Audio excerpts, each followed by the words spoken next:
My dear friend, आज की इस वीडियो में हम लोग पढ़ने वाले हैं नीट के लिए बेसिक केमिस्ट्री पढ़ने वाले हैं। ठीक है, बेसिक केमिस्ट्री आज से ये दूसरा लेक्चर है। एक लेक्चर हम लोग का हो चुका। तो चलिए सबसे पहले हम लोग देखेंगे सॉलिड और लिक्विड और गैस का सामान्य फ्यूचर देखने वाले हैं। ठीक है, बेसिक फ्यूचर देखने वाले। देखिए शेप क्या होता है आपको मालूम है, पहले ही बता चुके थे। सॉलिड का क्या होता है, फिक्स होता है। देखिए लिक्विड को जिस कंटेनर में डालिएगा वैसा हो जाता है, और गैस भी वही होता है जिस कंटेनर में जाने पे उसी कंटेनर का शेप को एक्वायर कर लेता है। ठीक है, अब देखिए फ्लो क्या होता है, सॉलिड में होता है नहीं होता, लिक्विड में होता है यस, गैस में भी होता है। ठीक है, वॉल्यूम क्या है, देखिए दोस्त यहाँ पे सॉलिड का फिक्स है कि नहीं, बिल्कुल फिक्स है सर। क्या लिक्विड का भी वॉल्यूम फिक्स है, बिल्कुल। 1 लीटर है, दूसरे में डालिएगा तो 1 लीटर रहेगा, तो वो ठीक है 1 लीटर रहेगा, वो बढ़ेगा थोड़ी ना। अब देखिए गैस का क्या है, ये नोट फिक्स, वेरिएबल है। मतलब वो 1 kg के बर्तन में डालिएगा तो वो 1 kg का बर्तन में पूरा फैल जाएगा। 10 kg के बर्तन में डालिएगा पूरा 10 kg का बर्तन पूरा जगह छेक लेगा भाई, इसको जितना जगह जगह पूरा जगह लेगा। ठीक है, इसको कहते हैं गैस। ठीक है, ये भौकाली अलग होता है। अब देखिए रिजिडिटी मतलब कठोरता। अब देखिए सॉलिड में क्या होता है, बहुत ज़्यादा होता है। लिक्विड में क्या होता है, लो होता है। और गैस में बहुत लोएस्ट होता है। ठीक है, अब देखिए इंटरमोलिक्यूलर फोर्स ऑफ रिस्ट्रिक्शन आपको कल ही बता दी, इसमें सॉलिड में हाई होता है और लिक्विड में मीडियम होता है और गैस में क्या होता है, लो होता है। ठीक है दोस्त, अब देखिए इंटरमोलिक्यूलर स्पेस। अब देखिए सॉलिड में तो होता ही नहीं, बहुत कम। क्या होता है, बहुत कम लो होता है। लिक्विड में मीडियम होता है और गैस में क्या होता है दोस्त, इसमें दोस्त हाई होता है। मॉलिक्यूलर के बीच में जो स्पेस होता है दोस्त खूब भर भर के होता है, किसमें, गैस में। ठीक है, चलिए तो आगे देखते हैं। आगे देखिए दोस्त, मेरे दोस्त आगे देखिए यहाँ पे दोस्त डिफ्यूज़न का मतलब क्या क्या होता है। डिफ्यूज़न का सिंपल सा मतलब होता है movement of particles from high to low concentration. ठीक है, इसको क्या बोलते हैं, डिफ्यूज़न। क्या होता है दोस्त, movement of particles from high to low concentration. ठीक है, इसको कहते हैं डिफ्यूज़न। इसमें क्या होता है, सॉलिड में नहीं होता है। क्या जाता है, हाई से लो में जाता है दोस्त, जाता ही नहीं। और लिक्विड में दोस्त जाता है मीडियम। और गैस में क्या होता है, बहुत जल्दी। ठीक है, जहाँ पे गैस, जैसे आपका फेफड़ा ही में समझ लीजिए, बाहर से जो हवा आता है कैसे आता है, बाहर में बहुत हाई है तो हाई से कहाँ गया, लो में। तो ये सबसे ज़्यादा किसमें होता है, ये दोस्त गैस में होता है। और लिक्विड में भी होता है दोस्त। ठीक है, लेकिन उससे कम होता है, गैस से कम होता है दोस्त। ठीक है दोस्त, आगे देखिए कंप्रेसिबल मतलब उसको दबाना है। तो क्या आप सॉलिड को बहुत ज़्यादा दबा दीजिएगा, नहीं दोस्त। ये मेरे पास मोबाइल लेके इसको हम दबा देंगे, आधा कर देंगे दोस्त। इसका जो साइज है इसको ज़्यादा आप नहीं कर सकते सॉलिड में। ठीक है, तो ये क्या होता है, लो होता है। अब देखिए लिक्विड में दोस्त क्या होता है, मीडियम होता है। ठीक है, थोड़ा सा इसको दबा सकते हैं। लेकिन गैस का तो पार्टिकल्स क्या होता है, बहुत दूर दूर होता है। जब इसको फोर्स लगा के दबाइएगा तो बहुत पास पास होता है, तो ये हाईली कंप्रेसिबल होता है। थर्मल एनर्जी देख लीजिए दोस्त। थर्मल एनर्जी होता है वो सॉलिड में आपको बता दिए कि इसका पार्टिकल पास पास होता है। थर्मल एनर्जी क्या होता है, लो होगा। क्योंकि दोस्त ये क्या होता है, थर्मल एनर्जी सीधा सा मतलब आप नीचे से गैस मतलब आग जला रहे हैं, समझ रहे, टेम्परेचर दे रहे हैं दोस्त, सीधा सीधा से मतलब हुआ इसका। ठीक है, अब लिक्विड का देख लीजिए दोस्त। लिक्विड का क्या होता है, मीडियम होता है। ठीक है दोस्त, लिक्विड का मीडियम होता है। और गैस का क्या होगा दोस्त, गैस का हाई हो जाएगा। ठीक है, अब देखिए दोस्त डेंसिटी का मतलब कितना जगह छेकता है।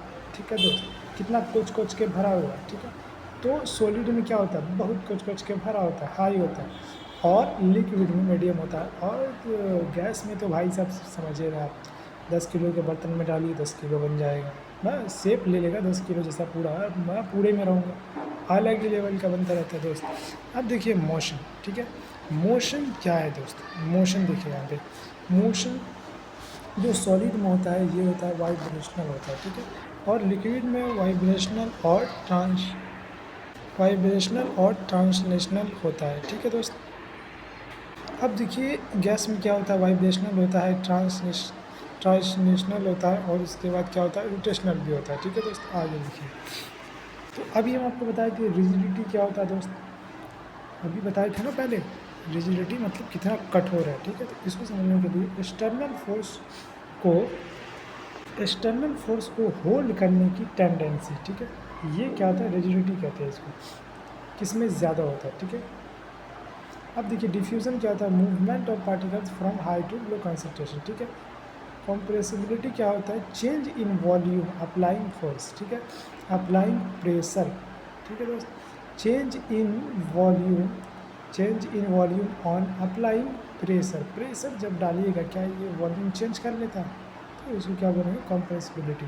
अब देखिए डेंसिटी, अभी पहले भी बता दें, डेंसिटी का सीधा सीधा मतलब क्या होता है? मास बट्टा वॉल्यूम। तो मास तो हर एक चीज़ में क्या होता है? कांस्टेंट होता है, ठीक है।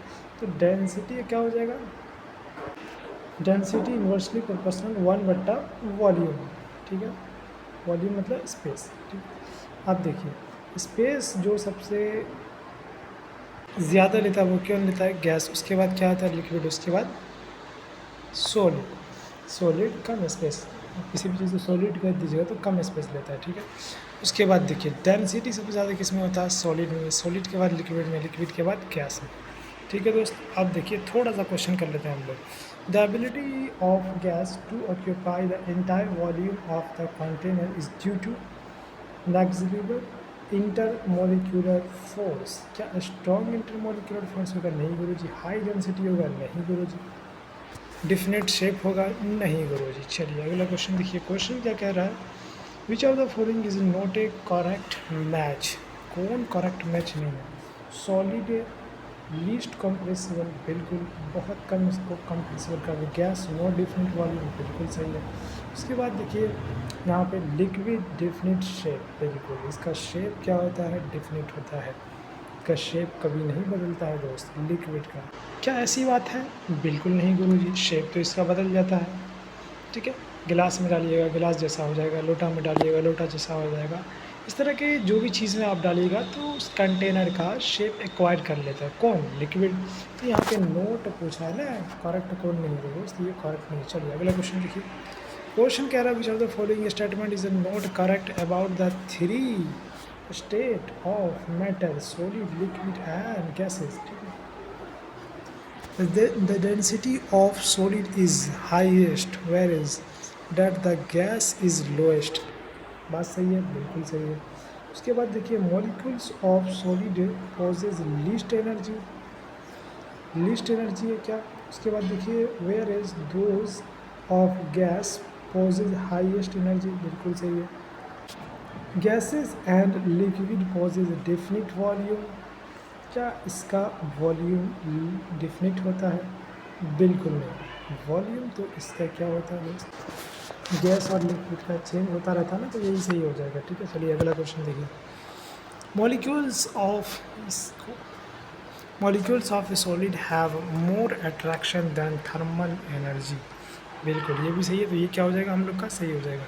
ये तीन सही है और ये गलत है, तो मतलब ये सही है, हमको गलत फॉर्मूला चुनने के लिए। चलिए अगला क्वेश्चन देखिए, which of the following is the correct order of particles movement from least to greatest. तो ये देखिए सबसे कम सॉलिड में, सॉलिड के बाद क्या लिक्विड में कम हो जाएगा, क्या सबसे ज़्यादा गैस में रहेगा? बिल्कुल गुरुजी यही आंसर है। चलिए अगला क्वेश्चन देखिए, क्वेश्चन कह रहा है which of the following is the correct order of the particles movement from least to greatest, मतलब सबसे ज़्यादा, मतलब which of the following correct order from particles movement from, कम से ज़्यादा की बोल रहा है। तो इसमें क्या हो जाएगा दोस्त? सॉलिड में सबसे कम, उसके बाद लिक्विड में, उसके बाद गैस, इससे क्या हो जाएगा? राइट आंसर हो जाएगा। चलिए अगला क्वेश्चन देख लेते हैं, question number 5, which of the following which one of the following statement is not correct about the three state of matter. ये क्वेश्चन तो हम कर ही लिए। चलिए अगला क्वेश्चन देखिए, क्वेश्चन क्या कह रहा है? Which of the following statement is not correct about the three state of matter, ये भी कर चुके हैं दोस्त। चलिए विच of the following correct about gas, gas के बारे में कौन करेक्ट है? गैस आर इन इनकॉम्प्रेसिबल, क्या इसको प्रेस नहीं किया जा सकता? बिल्कुल, बहुत गलत गंदी बात है, इसको तो प्रेस किया जा सकता है, तो ये क्या हो जाएगा? गंदी बात हो जाएगी। इसमें अच्छी बात पूछी जा रही है, gases have fixed shape, shape इसका फिक्स होना बिल्कुल नहीं, बट नॉट फिक्स्ड वॉल्यूम, गुरु जी ये भी गलत हो जाएगा। Gases have negligible intermolecular force, बिल्कुल सर जी यही सही हो जाएगा। चलिए अगला क्वेश्चन देखिए, option gases have highest density, नहीं दोस्त, इसकी डेंसिटी बहुत कम होता है। अमाउंग द थ्री स्टेट, ये क्या हो जाएगा? सही हो जाएगा, तीन गलत होंगे। चलिए अगला क्वेश्चन देखिए, which statement is correct about gas, guys have fixed shape but, ये क्वेश्चन भी हो चुका है। चलिए अगला क्वेश्चन देखिए, स्टेटमेंट 1 और स्टेटमेंट 2।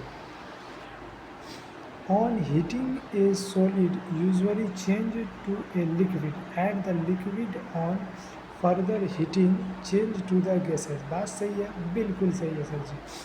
स्टेटमेंट 2 कह रहा है arrangement of constituent particles is different in solid, liquid and gases। क्या दोनों स्टेटमेंट सही है?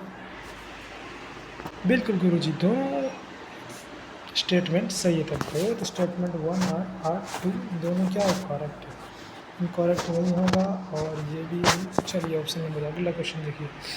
क्वेश्चन नंबर अगला क्या है, अपना statement 1 on heating a solid usually change, ये भी क्वेश्चन हो चुका है। चलिए अगला क्वेश्चन, अगली हम लोग कुछ कॉन्सेप्ट समझेंगे, ठीक है।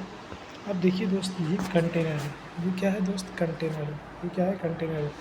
ये ऊपर में क्या हो जाएगा, ये टॉप लेयर है, टॉप लेयर सरफेस है, और ये यहाँ से यहाँ तक क्या हो जाएगा, टॉप लेयर के अलावा इसको क्या बोलेंगे, बल्क बोलेंगे गुरुजी। ये तो सब ऊपर वाला ये टॉप लेयर है, इसके नीचे यहाँ से जो यहाँ तक ये क्या हो जाएगा दोस्त, ये बल्क हो जाएगा। तो इसी का क्लासिफिकेशन करेंगे दोस्त हम लोग, बल्क की क्लासिफिकेशन करने वाले, ठीक है। Classification based on bulk properties. एक होता है मिक्सचर, एक होता है प्योर सब्सटेंस। मिक्सचर में दो तरह का होता है, होमोजीनियस हो गया और हेट्रोजीनियस हो गया। अब देखिए प्योर सब्सटेंस में क्या हो गया, दो तरह का एलिमेंट और कंपाउंड। चलिए आगे देखते हैं, आगे देख लीजिए दोस्त, mixture component. Mixture composition is not fixed, मतलब इसकी जो कंपोजिशन है दोस्त, कितना भी डालना चाहिए, आधा किलो या 2 किलो 3 किलो क्या मिलाना है, डैट मीन्स ये क्या है दोस्त, इसका फिक्स नहीं है। फिक्स है नहीं, इसमें दूध मिला दिए, चाय पत्ती मिला दिए, शुगर मिला दिए, अदरक मिला दिए, पानी मिला दिए, तो इस मिक्सचर का क्या कंपोजिशन सेम है, नहीं गुरुजी, अलग अलग हो सकता है। अगर चाय बनाने के लिए जब जितना चीनी डालेंगे उतना चाय पत्ती भी डालेंगे, नहीं गुरुजी, अलग अलग हो सकता है। चलिए अब देखिए मिक्सचर को समझते हैं आसानी से। देखिए कंपोजिशन ऑफ 2 और मोर देन 2 कंपोनेंट्स, ठीक है दोस्त। Composition of mixture can be changed, क्या इसको हम चेंज कर सकते हैं, composition of mixture can be, बिल्कुल दोस्त। अब देखिए मेरे दोस्त, component can be separated by physical method, बिल्कुल गुरुजी हम कर सकते हैं। टी, इसका एग्जांपल हो जाएगा कॉफ़ी, हो जाएगा शुगर प्लस वाटर हो जाएगा। अब देखिए ये साल्ट प्लस वाटर भी हो जाएगा। अब देखिए मेरे दोस्त, यहाँ पे कड़ी चावल और एयर भी हो जाएगा। चलिए आगे देखिए। अब दोस्त मिक्सचर अभी हम आपको बताए दो तरह का होता है, एक होमोजेनियस और एक हेट्रोजेनियस, ठीक है। अब दोनों की क्लासिफिकेशन करते हैं। होमोजीनियस मिक्सचर क्या होता है दोस्त, ऐसा मिक्सचर जहाँ चीज़ें अच्छी से मिली हो। जैसे हम चाय बनाते हैं, क्या उसमें चीनी मिल जाता है अच्छे से, बिल्कुल गुरुजी पूरे अच्छे से। चाय जब पीजिएगा, एक आदमी को चाय आप दिए पीने के लिए, क्या उसका मिठास सेम रहेगा? फिर हम दूसरे आदमी को देंगे, दोनों का मिठास सेम रहेगा, बिल्कुल गुरुजी। क्या एक का फीका हो जाएगा, एक का मीठा हो जाएगा? नहीं, दोनों का मिठास तो सेम रहेगा। यही इसी को कहते हैं होमोजीनियस मिक्सचर। उम्मीद है कि आप समझ गए होंगे, ठीक है। अब देखिए होमोजीनियस मिक्सचर, इट, यहाँ पे देखिए, if the composition remains uniform through out the mixture it is called homogeneous mixture. Salt plus water हो गया, शुगर प्लस वाटर हो गया, अल्कोहल प्लस वाटर और एयर हो जाएगा। तो चलिए आगे देखते हैं। आगे हेट्रोजीनियस मिक्सचर के बारे में देखेंगे। हेट्रोजीनियस जैसे साल्ट हो गया मतलब नमक और शुगर, चीनी। आप 2 डब्बा लिए, अब आप मान लीजिए किचन में जाइए, 2 डब्बा लीजिए, दोनों को मिला दीजिए, साल्ट और नमक को, दोनों को। अब देखिए क्या वो बिल्कुल चाय की तरह मिल रही है? बिल्कुल नहीं, कहीं पे नमक ज़्यादा हो जाएगा, कहीं पे चीनी ज़्यादा हो जाएगा। तो आप इस चीज़ से समझ सकते हैं दोनों चीज़ों का क्या कंपोजिशन बराबर है? नहीं गुरुजी, कंपोजिशन तो बराबर है ही नहीं। जब कंपोजिशन बराबर नहीं है दोस्त, तो क्या हो जाएगा? ये हेट्रोजीनियस मिक्सचर का होता है। इस चीज़ों को समझना है, ठीक है, ये बेसिक चीज़ें हैं। आप इसको क्या बोलेंगे? Heterogeneous mixture. चलिए तो आगे देखते हैं। It is the composition is non uniform through out the mixture it is called heterogeneous mixture, ठीक है। साल्ट प्लस शुगर हो गया, ये ऑयल प्लस वाटर हो जाएगा, क्ले प्लस वाटर हो जाएगा, और blood as well as blood, you can see that. आप जानते हैं ब्लड भी मिक्सचर है, और मिक्सचर भी कैसा मिक्सचर है दोस्त, हेट्रोजीनस, ठीक है। आगे देखिए दोस्त, कुछ क्वेश्चन कर लेते हैं। Select the homogeneous mixture in given example. Homogeneous mixture, क्या एयर होमोजीनियस है? बिल्कुल। शुगर सॉल्यूशन, बिल्कुल गुरुजी। ऑयल इन वाटर नहीं हो जाएगा। चलिए अगला क्वेश्चन देखिए। क्वेश्चन है which of the following particles are the example of mixture. Mixture पूछ रहा है, ठीक है, ओनली मिक्सचर, ना कि होमोजीनियस ना कि हेट्रोजीनियस, ठीक है। ओनली यहाँ पे मिक्सचर पूछा गया, तो क्या एयर मिक्सचर है? बिल्कुल। मैगी भी मिक्सचर है। लेकिन दोस्त अभी मैं आगे आपको बताऊंगा, common salt in water solution, ये भी मिक्सचर है, तो ये क्या हो जाएगा, ये होमोजीनियस हो जाएगा। एयर क्या हो जाएगा, होमोजीनियस। मैगी क्या होमोजीनियस हो? नहीं गुरुजी, ये तो हेट्रोजीनियस है, इसका मसाला कहीं ज़्यादा कहीं कम, तो ये हेट्रोजीनियस हो जाएगा दोस्त, ठीक है। तो मिक्सचर तो सब है, लेकिन हमें मिक्सचर बस पूछा गया, तो हमें आंसर भी वही देना। अब देखिए प्योर, अब प्योर सब्सटेंस को जो हम लोग बांटे हैं वो कितने थे, एक एलिमेंट और एक कंपाउंड। एलिमेंट क्या होता है, जो अकेला होता है। सब्सटेंस एलिमेंट क्या है, प्योर है, प्योर में भी क्या है, अकेला है दोस्त। और कंपाउंड, कंपाउंड मतलब कोई आदमी अकेला है और उनका शादी हो गया, तो क्या हो गया, डबल हो गया ना दोस्त। तो ये क्या हो गया दोस्त, ये कंपाउंड हो जाएगा।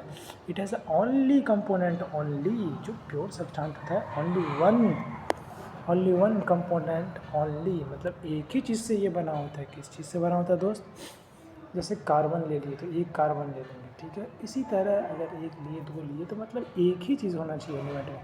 कंपाउंड में अलग अलग चीज़ें मिलके बनती है। चलिए आगे मैं आपको बताऊंगा अच्छे से। अब देखिए मेरे दोस्त, ऑक्सीजन लिए तो एक ऑक्सीजन, ठीक है। फिर यहाँ पे दो ऑक्सीजन, लेकिन एक ही चीज़ से बनी हुई है ना, तीन ऑक्सीजन भी ले सकते हैं, हाइड्रोजन एक लिए, फिर दो भी ले सकते हैं, ठीक है दोस्त। उसके बाद हीलियम लिए तो एक ही तरह का होगा ना, फ्लोरीन लिए, उसके बाद दो लिए। It pure, if pure substance has some type of atoms, ठीक है दोस्त, we call them element, they can be either our molecule, ठीक है दोस्त। आगे देखिए मैटर अभी मैं आपको बताया था, ये देखिए कंपोनेंट होता है। कंपाउंड क्या होता है दोस्त, देखिए कंपाउंड क्या होता है, देखिए जो अलग अलग अलग, compound has different atom. Atom क्या सेम होता है दोस्त, नहीं गुरुजी, कंपाउंड तो difference atom. And fix mass ratio, इसका मास रेशियो क्या होता है, फिक्स होता है। जैसे H2 हो गया, H2SO4 हो गया, CO2 हो गया, H2CO3 हो जाएगा, ठीक है। ये सब क्या है, कंपाउंड हो गया। इस सब का नाम भी आपको याद करना चाहिए। जैसे कि H2O हो गया, कहीं भी जाइए H2O अब 18 ग्राम ही मिलेगा। H2O में क्या होगा, 18 ग्राम ही मिलेगा। उसके बाद देखिए इसमें 2 ग्राम क्या मिलेगा, हाइड्रोजन, और 16 ग्राम क्या मिलेगा, ऑक्सीजन। क्या ये फिक्स है, फिक्स रहेगा गुरुजी। कहीं पे ऐसा नहीं कि कहीं नाली में से आप निकाले और इसमें 4 ग्राम हाइड्रोजन मिल जाएगा, नहीं गुरुजी। आप बहुत ज़्यादा प्योर करके पानी पीते हैं तो उसमें आप सोचिएगा दोस्त हमको 20 ग्राम चाहिए ऑक्सीजन, नहीं गुरुजी ऐसा हो सकता है, नहीं। तो ये रेशियो फिक्स होता है। Compounds have a different item and in fix mass ratio, बिल्कुल गुरुजी, ठीक है दोस्त। तो आज के लिए इतना ही, मिलेंगे आपको नेक्स्ट वीडियो में, ठीक है। Thank you for watching this video.